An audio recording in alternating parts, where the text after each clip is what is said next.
بسم اللہ الرحمن الرحیم۔ فضائل صدقات میں سے حضرت ابن عباس رضی اللہ تعالیٰ کے غلام قریب رحمۃ اللہ فرماتے ہیں کہ مجھے ابن عباس رضی اللہ تعالیٰ نے توریت کے ایک عالم کے پاس بھیجا اور ان کی کتابوں سے جنت کی وسعت کا حال دریافت کیا۔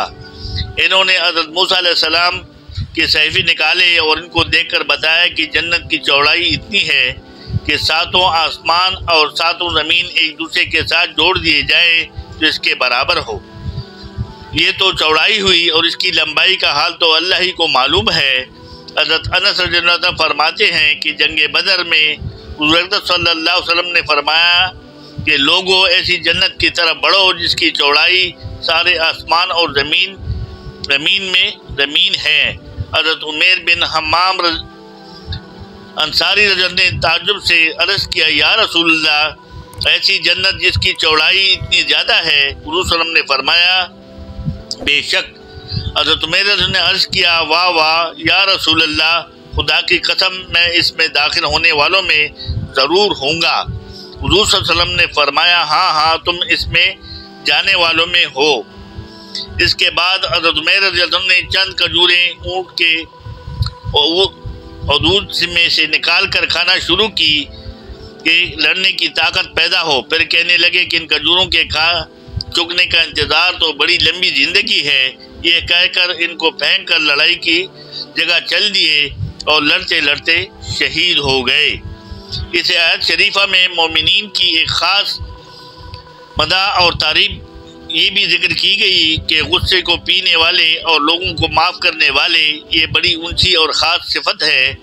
علماء نے لکھا ہے کہ جب تیرے بھائی سے لرزش ہو جائے تو اس کے لیے 70 عذر پیدا کر اور اپنے دل کو سمجھا کہ اس کے پاس اتنے عذر ہے، اور جب تیرا دل ان کو قبول نہ کرے تو بجائے اس شخص کے کہ اپنے دل کو ملامت کر کے تجھے میں کس قدر قسادت اور سختی ہے کہ تیرا بھائی 70 عذر کر رہا ہے اور تم کو قبول نہیں کرتا، اور اگر تیرا بھائی کوئی عذر کرے تو اس کو قبول کر۔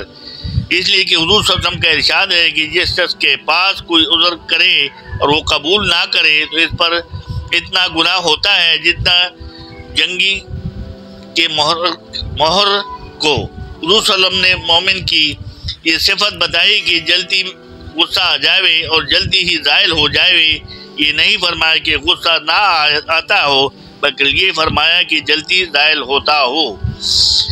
امام شافعی رحمۃ اللہ علیہ کے ارشاد ہے کہ جس کو غصے کی بات پر غصہ نہ آئے وہ گدھا ہے، اور جو راضی کرنے پر راضی نہ ہو وہ شیطان ہے۔ اس لیے اختل شاہ نو نے غصے کو پینے والے فرمایا یا نہیں فرمایا کہ ان کو غصہ نہ آتا ہو، احیا۔ حضور صلی اللہ علیہ وسلم کا ارشاد ہے کہ جو شخص اس حالت میں غصے کو پی لے کہ اس کو پورا کرنے پر قادر ہو تو حق تعالی شاہ نو اس کو امن اور ایمان سے بھرپور کرتے ہیں۔ یعنی مجبوری کا نام صبر تو ہر جگہ ہوتا ہے، کمال یہ ہے کہ قدرت کے باوجود صبر کرے۔ ایک اور حدیث میں ہے کہ آدمی غصے کا گھونٹ پی ڈالے، اس سے زیادہ پسندیدہ کوئی گھونٹ اللہ کے نزدیک نہیں۔ جو اس گھونٹ کو پی لے، حق تعالی شاہ اس کے باطن کو ایمان سے بھر دیتے ہیں۔ ایک اور حدیث میں ہے کہ جو شخص قدرت کے باوجود غصہ پی جاوے، اللہ تعالیٰ قیامت میں ساری مخلوق کے سامنے اس کو بلا کر فرمائیں گے، جس حور کو دل چاہے انتخاب کر لے۔ حضور صلی اللہ علیہ وسلم کا ارشاد ہے کہ بہادر وہ نہیں جو دوسرے کو پچاڑ دے، بہادر وہ ہے جو غصے میں اپنے اوپر قابو پا لے۔ حضرت علی بن امام حسین رضی اللہ عنہ کی ایک باندی ان کو وضو کرا رہی تھی کہ لوٹا ہاتھ سے گرا، جس سے ان کا منہ زخمی ہو گیا۔ انہوں نے تیز نگاہ سے باندی کو دیکھا، وہ کہنے لگی، اللہ تعالیٰ کا ارشاد ہے، وَالْقَاظِمِينَ الْغَيْظَ۔ حضرت علی نے فرمایا، میں نے اپنا غصہ پی لیا۔ اس نے پھر پڑھا، وَالْعَافِينَ عَنِ النَّاسِ۔ آپ نے فرمایا، تجھے اللہ تعالیٰ معاف کرے۔ اس نے پھر پڑھا، وَاللَّهُ يُحِبُّ الْمُحْسِنِينَ۔ آپ نے فرمایا، تو آزاد ہے۔